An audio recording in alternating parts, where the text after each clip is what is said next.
Hi, this is John, and in this clip we will be using shims.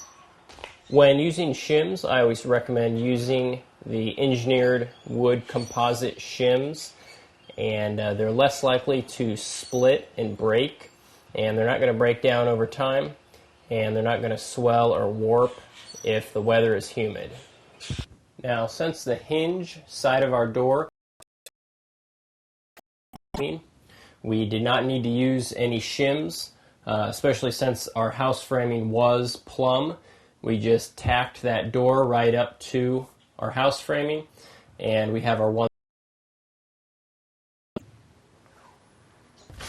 Now the other side of our door does have a gap, so we're going to need to put some shims in here before we can put a screw in.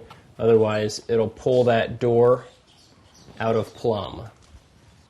Now what I'm going to do is just take a few shims and I'm going to stack them together and put them in my opening, and I'm just going to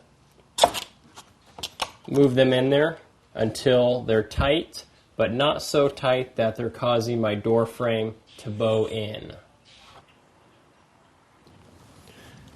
Once I have my shims in place, I'm just going to put in a screw just to hold it.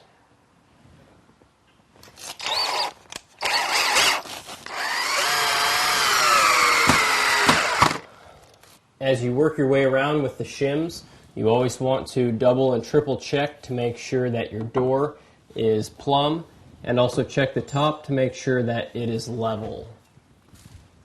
And just continue putting in screws.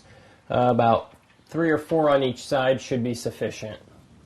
Make sure when you're finished you break off any excess shims so that when you reinstall the trim, you're not going to have any problems.